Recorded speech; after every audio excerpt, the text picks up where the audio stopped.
fois pour parler de la part du Seigneur. Et je remercie les grands dieux, le bon Dieu. Et je serai aussi reconnaissant de dire merci au pasteur Trésor de m'avoir encore donné ou fait confiance d'être le prélateur, un prédicateur de la parole du Seigneur ce soir en ce lieu. Amen. Amen. La chair, elle est trop chère, on ne la donne pas à tout le monde. Si j'ai cette grâce, vraiment, je ne serai jamais ingrat pour remercier ou soit pour reconnaître cette bonté de la part de l'homme de Dieu, le révérend pasteur Trésor. Amen. Notre verset clé. Quelqu'un qui lit bien la Bible peut nous aider. La sœur qui a lu la fois passée, c'est qui encore? Elle était ici. Ah, c'est changé de place. Bon, ma soeur bien-aimée, prenez Jean chapitre 10, verset 7 à 11, s'il vous plaît. Chapitre 10. Ah, il ne faut pas prendre les choses d'autrui par force, par les risques. Amen. Amen. Amen. Je lis la parole de Dieu. Jean chapitre 10, verset. Chapitre 10, verset 7 à 10. D'accord. Je lis la parole de Dieu. Amen. Jésus leur dit encore. En Est-ce qu'on peut se mettre debout avec tous les respects pour l'honneur? La parole de Dieu. Merci. Que Dieu vous bénisse. Jésus leur dit en vérité. Jésus leur dit encore. En vérité, je vous le dis. Je suis la porte des brebis. Tous ceux qui sont venus avant moi sont des voleurs et des brigands. Mais les brebis ne les ont point écoutés. Je suis la porte. Si quelqu'un entre par moi, il sera sauvé. Il entrera et il sortira. Et il trouvera des pâturages. Le voleur ne vient que pour dérober, égorger et détruire. Moi, je suis venu afin que les brebis aient la vie et qu'elles soient dans l'abondance. La parole du Seigneur. Est-ce qu'on peut acclamer pour la maladie de Dieu? Est-ce que tu peux acclamer bien fort? Que Dieu le bénisse. Alléluia. Les voleurs ne volent pas tout, papa. Les voleurs dans la vie d'un enfant de Dieu, comme je disais tantôt, n'ont pas le droit de tout voler. Enlève ça dans ta tête. Il ne peut pas tout voler. Ici, Jésus dit, celui qui est passé le premier, ceux qui ont passé, c'était des voleurs, c'était des brigands. Moi, je suis la porte des brebis. Jésus dit, il est la porte des brebis. La personne qui l'a précédé, c'est un destructeur. C'est un tueur de brebis. Mais lui, il est le lion des tribus d'Égypte. Il y a un lion qui mange les brebis, il y a l'autre lion qui ne mange pas mais qui protège. Parce que le diable aussi, il mange des lions dévorateurs. Mais il y a un lion qui protège. Il est le berger. Il est la porte des brebis. Il donne la vie. Jésus dit, les voleurs viennent que pour dérober. Il vient voler. Il vient pour tuer, égorger. Il vient encore pour détruire. C'est ça la mission d'un voleur. Je parle d'un voleur. En référence de ces versets, à partir du verset 8 du chapitre 10, Jésus évoque la notion de voleur. Il fait premièrement allusion au mauvais Dieu. C'est parce que lui-même, Dieu, au travers de son esprit, il nous a tués. Amen. Ce n'est pas par la force, ni par ta puissance, ni par ta volonté, ni parce que tu es en France, ni parce que tu manges bien, parce que tu es belle et jolie, mais c'est parce que le Saint-Esprit t'a convaincu de venir. Amen. Alléluia. Amen. C'est pourquoi je suis reconnaissant. Je sais que si l'Éternel t'a convaincu, je crois que nous sommes nombreux dans cette salle, mais les autres ne sont pas venus. Toi, tu es là. C'est parce que l'Éternel a un mot, a une parole pour te dire ce soir. Alléluia. Amen. Nous avons un dimanche que moi j'ai appelé dose unique, dimanche de restauration. Je crois que l'Éternel Dieu ce soir va restaurer la vie de quelqu'un. Amen. Oh, alléluia. Est-ce que tu crois avec moi ça? Amen. Dieu va restaurer ta vie si tu as la foi. Tout dépend de ta foi. tout effort dépend plutôt de la façon dont tu vas concevoir les messages, de la façon dont tu es disposé pour écouter les messages de ce soir. Alléluia. Amen. Dis avec moi les soins de la restauration. Dieu est venu pour restaurer quelqu'un au travers de son serviteur que Jésus. Alléluia. La restauration, on peut appeler ça aussi la délivrance. La restauration, c'est remettre une chose dans son état normal, initial. Donc tu vas rentrer dans ton état initial. Tout ce que tu as perdu, Dieu est capable de te rembourser, de te restituer. Dieu est capable. Il n'y a que lui qui est capable de le faire. Alléluia. Il y a quelqu'un qui me comprend bien? Gloire au Seigneur Jésus. Notre thème de ce soir, je pense que vous avez vu les affiches, est intitulé « Les voleurs ne volent pas tout ». Bien-aimé le Seigneur, Dieu, dans sa divinité, il a aimé le monde, il a envoyé son Fils Jésus. Dans ce monde pécheur, il dit quiconque croit en Jésus ne périsse pas. Mais la vie en abondance, la vie éternelle, une vie costaud. Si tu crois en Jésus, tu auras une vie costaud, comme on dit à Lingala, une vie mbinga. Parce que tu es en Jésus, Dieu ne peut pas t'appeler pour jouer avec toi. Il n'est pas un homme pour mentir. Dieu ne peut pas te convoquer dans sa présence. Dieu ne peut pas te convoquer dans son royaume pour plaquer, pour jouer avec toi. Ça, c'est l'homme qui peut le faire. Mais Dieu que tu as créé est capable de te restaurer. Quand il t'appelle, c'est parce qu'il veut te restaurer. Amen. Alléluia. Amen. Est-ce que vous parlez bien? Amen. Nous sommes dans la présence du Seigneur. Amen. Amen. Gloire au Seigneur. Les voleurs ne volent pas tout. Ils ne peuvent pas tout voler dans la vie d'un enfant de Dieu. Quand je dis les voleurs ne volent pas tout, les voleurs peuvent voler partout. Ils prennent de tout. Mais dans la vie des enfants de Dieu, le voleur n'a pas droit de tout voler. Amen. Il n'a pas droit de tout entraîner. Il ne peut pas amener le tout dans la vie d'un enfant de Dieu. La vie ne s'arrête pas parce que tu as perdu une personne importante. La vie ne s'arrête pas là parce que tu as perdu quelque chose de très important dans ta vie. Non. La chose peut être perdue. Tu peux perdre une personne. Tu peux perdre la chance. Tu peux perdre la chose. Tu peux perdre un homme. Tu peux perdre une femme. Tu peux perdre même le boulot. Mais si tu n'as pas encore perdu Dieu, il y a encore la chance de te rétablir. Oh, alléluia. Amen. Il y a de l'espoir pour tous ceux qui vivent.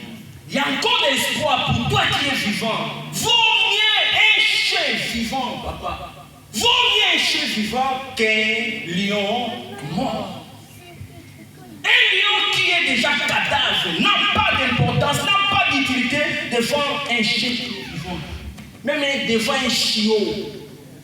Donc toi, si on peut t'appeler chiot, on peut t'appeler n'importe qui, on peut t'appeler Talao, mais comme tu es vivant, tu as encore de l'espoir. Dieu peut encore rétablir ta vie. Je dis à quelqu'un, Dieu peut restaurer encore ta vie parce que tu es encore vivant. Tu sais pourquoi? Parce que tu as changé Dieu.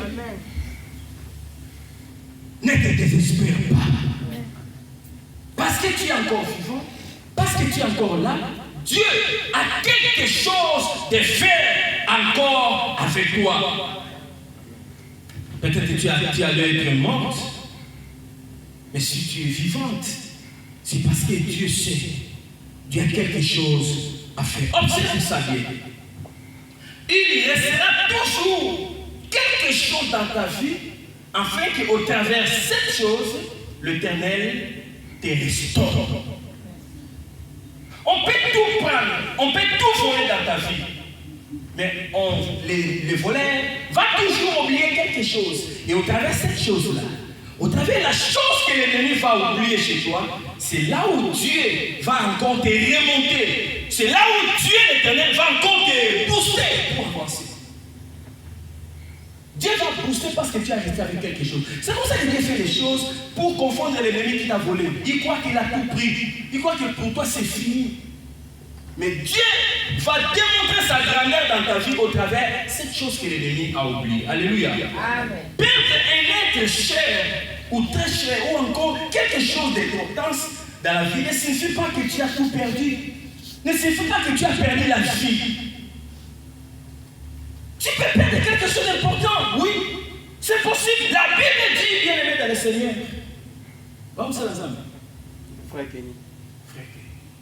On va aller dans le bénir. Amen. Yes. Oui, on a la lune. Naoki bien. Naoki. Naoki. Naoki hébreu. Naoki à mon père. Ok. Merci. Alléluia. Amen. Qu'est-ce que je disais? La Bible dit ceci. Tout concourt au bien de ceux qui aiment Dieu. Amen. C'est vrai. Tu peux perdre bien, mais je voulais te dire. Yikampiko, Zala l'espoir, tout concourt au bien de ceux qui aiment Dieu. Dieu ne t'a pas laissé. Dieu ne t'a pas abandonné. Yes. Tu n'es pas rejeté. Tu n'es pas inutile. Tout concourt au bien de ceux qui aiment Dieu. Si tu es dans le bon avec le Seigneur, si tu es dans le vrai avec le Seigneur, sois calme. Amen. Yes. Yes. Alléluia. On peut te voler, on peut te détruire dans le boulot. On peut comploter contre toi. Mais si tu es dans le bon soir, Amen. tout concourt au bien de ceux qui aiment Dieu. Les voleurs ne volent pas tout, bien aimé. Qu'est-ce que signifie un voleur? C'est une personne qui vole ou qui a volé les biens d'autrui. Un voleur vole toujours les biens d'autrui. Là, je définis. Amen. Amen. Voilà aussi. Un voleur, je disais tantôt, c'est une personne qui vole ou qui a volé les biens d'autrui. Une personne qui détourne à son profit. Un voleur, c'est un détourneur. Il détourne les biens, détourne l'argent à son profit. C'est quelqu'un qui prend les choses d'autrui sans permission, sans autorisation. Il peut voler la vie, il peut voler la santé, il peut voler la paix, il peut voler la tranquillité. Voler, c'est quoi? C'est perdre ou s'approprier.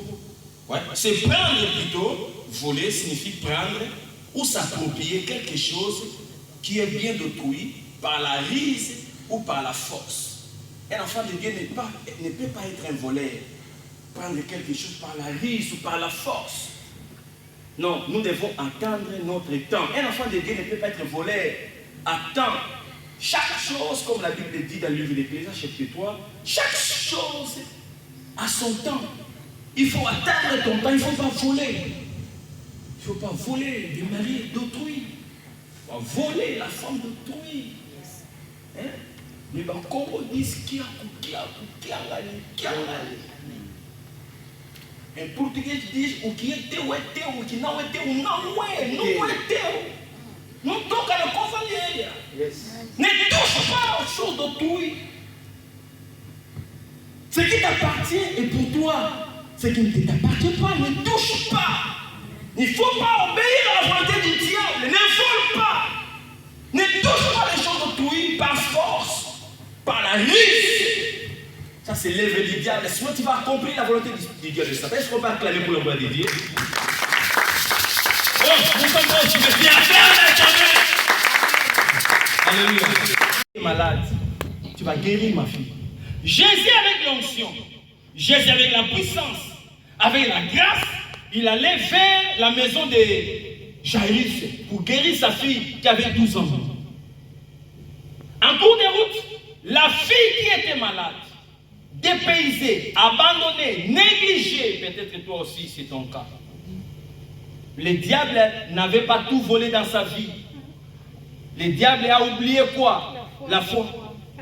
Le diable a oublié quoi? Les oreilles. Il fallait que le diable vole aussi les oreilles. Tu restes sourd, muet. Mais le diable a oublié. Le diable, les voleurs ne peut pas tout voler dans ta vie au nom de Jésus. Amen. Les voleurs ne volent pas tout. Il a volé la santé, il a volé la paix, l'argent, il a tout volé. Il a laissé la foi. Il a oublié les oreilles. Il a oublié les yeux. La femme a écouté. La bouche aussi. La femme a écouté. C'est qui? C'est lui-là qui passe. On dit non, c'est Jésus. Ah bon? Il dit aujourd'hui c'est mon jour. Aujourd'hui c'est mon jour. Amen. Je crois que j'ai pris aussi pour toi. La soirée d'aujourd'hui soit une soirée extraordinaire dans ta vie au nom de Jésus. Amen. Que cela soit une soirée de restauration dans ta vie au nom de Jésus. Amen. Bien-aimé dans le Seigneur, cette femme a eu la révélation.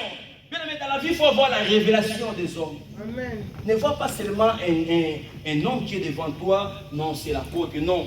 Que l'Éternel te donne les yeux spirituels de comprendre qui est la personne qui est devant toi, qui parle de la part du Seigneur. Alléluia. La sensibilité de comprendre les choses spirituelles. Même Pierre en avait. Quand Jésus demandait, mais qu'est-ce qu'ils ont dit pour moi? On dit quoi pour moi? Non, tu es ceci, tu es ceci. Alors vous, qui suis-je devant vous? Il y a une personne qui avait la révélation, il dit non, toi tu n'es pas une personne normale. C'est comme on dit à langue hébreu, on dit, toi tu es Montumukwabu. Oh, toi tu comprends ça, hein? Tu comprends Montumukwabu, hein? Toi tu es Montumususu, toi tu es différent. Toi tu n'es pas n'importe qui, toi tu es différent. Toi tu es le fils de Dieu. Alléluia. Toi tu es différent. La révélation. Et les jours là, mais cette femme a eu la révélation. Le Jésus là qui passe, c'est l'homme de Galilée. Le Jésus là qui passe, c'est l'envoyé de Dieu. Le Jésus là qui passe, c'est le sauveur de l'humanité. C'est le guérisseur. Le Jésus là qui passe, c'est l'omnipotent. C'est l'omnipuissant. C'est l'omniprésent. Alléluia. Il a dit non, je comprends qu'il a le médicament pour la guérison de cette fille qui est aïe. Alléluia. Il dit mais je comprends l'onction. C'est ça la révélation. Il a dit on sait ces messieurs-là, il passe, il a le médicament pour aller guérir une fille qui est malade. Oh, cette fille à quel âge? 12 ans. Moi je souffre pendant combien de temps? 12 ans. Oh là là là là, non. Ce monsieur a le médicament de 12 ans. Oh, alléluia. Si le médecin a fait avec le médicament de 12 ans. Le médecin Milan, voilà. Que Dieu te bénisse. Amen. Alléluia. Il dit le médecin là, le docteur, il vient avec les médicaments pour guérir un enfant de 12 ans. Moi aussi je souffre pendant, hein. Je vais racheter ça. Il faut être violent dans la vie.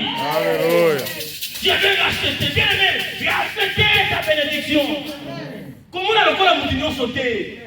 Alléluia. C'est que maintenant la montée m'a dit Sala. Alléluia. Sur la mature Sala. Nous ne sommes pas les mêmes. Quand l'Éternel me convainc, je fais. Je donne parce que je sens la révélation. Je sens la conviction. Alléluia. Oh, elle a senti la conviction. Elle a vu la révélation. Non, le Messie là, c'est un médecin ambulant. Le Messie là a le médicament approprié. C'est le médecin par excellence. C'est un médecin extraordinaire. Je ne peux pas rater cette occasion. Ce soir, tu es le bien-aimé parce que tu n'as pas raté l'occasion de ce soir. Que l'Éternel restaure ta vie au nom de Jésus. Amen. Que l'Éternel restaure ta famille au nom de Jésus. Restaure la réforme au nom de... Alléluia. La femme avait tout perdu. Les jours, elle a dit, je récupère aujourd'hui. Elle est partie, malgré les chasser, elle a enfoncé, elle a continué, elle était déterminée avec la foi. Il a cru. Et elle a touché. Elle a touché, une force est sortie en Jésus. Et la femme était guérie. Quand Jésus demandait, mais quelqu'un m'a touché, on dit, mais Seigneur, il y a plusieurs personnes. Comment est-ce que tu peux demander à quelqu'un où m'a touché? Mais on t'a touché parce qu'il y a beaucoup de gens qui sont en train de te bousculer. C'est normal. Il dit, c'est pas normal. Tout le monde ne me bouscule pas normal. Il y a quelqu'un qui est venu avec la foi. Amen. Alléluia. Venir à l'église, c'est bien, ma sœur. Servir l'Éternel ici, c'est bien. Mais si tu n'as pas la foi, tu vas faire venir là, ici. Ah, c'est vrai. Venir à l'église, c'est bien. Mais comment est-ce que tu viens à l'église? Tu vas avec quelle intention? Le problème, c'est l'intention. Ton intention, c'est quoi? Tu as payé les billets, tu as payé le train. Tu es venu pourquoi? C'est ça l'intention. Ils sont venus, plusieurs personnes suivaient Jésus. Quelle était l'intention? Quelle est ton intention à l'église? Réponds dans ton cœur. Quelle est ton intention? Tu es venu pourquoi? Alléluia. Tu es l'enfant de cette église pourquoi? Quelle est ton intention? Que Dieu nous bénisse. Et cette fille a touché, elle était guérie. Et Jésus a vu la femme et dit non, ta foi t'a sauvé. T'a sauvé, t'as guéri. Tu es guéri par ta foi. Tu es sauvé par ta foi. Et cette femme est partie. Et comme Jésus prenait encore le temps, cette femme a bloqué les cortèges. Il a fait traîner Jésus. Il a volé l'onction. Il a volé les médicaments. Et la fille, là où elle était, est morte. Et les gens vont venir dire, papa, mais toi tu traînes ici, ton enfant est mort. Le Messie était désespéré. Le Messie a perdu la foi, a perdu du courage, a perdu la volonté de continuer avec Jésus. Jésus étant tué, il a regardé et dit, messieurs, ne craignez pas. Ils ont volé les médicaments que j'ai apportés. Ils ont volé l'onction, la fille a volé. Mais tu es le bien-aimé parce qu'ils n'ont pas volé qui? Les médecins. Je suis encore là. Amen. Avec moi, je peux encore faire quelque chose. Parce que je suis omniprésent. Alléluia. Si à Jésus, on peut tout voler dans ta vie. Mais quand tu as Jésus, tout peut se renaître encore. Amen. Amen. Alléluia. Amen. Tu vas récupérer parce que Jésus est encore là. C'est pas il y a ce tu vas calme. Amen. On va dire que mobile, on a fait fiancé là, on chez là na ndoni ngana betela ile sola zwinga yi problème ité. Asi yesité. Ah, c'est pas ça dit, Jésus t'a dit la mobile. Jésus t'a dit la mosusu. On vous dit que tu vas le voler on va na calme Yesu azali. Il va passer à côté de Yesu a compris sa mosusu. Amen. Alléluia. Ils ont volé, c'est bon, mais Jésus est encore présent. Le médecin Jésus est là. Amen. Il y a quelqu'un qui me comprend bien. Je parle bien. Alléluia. Il dit, je suis encore là. Tu te préoccupes pourquoi? Parce que cette fille-là a volé les médicaments. Il a volé l'onction de 12 ans. Mais moi, le docteur et le médecin, je suis là. Amen. Alléluia. Amen. Jésus est capable de tout faire dans ta vie au nom de Jésus. Oh, Jésus est capable de te restaurer. Non, reçois la restauration ce soir. Amen. Et c'est quelqu'un qui veut la restauration. Crois seulement. Ce soir, je prie l'éternel Dieu que tu crois seulement et l'éternel.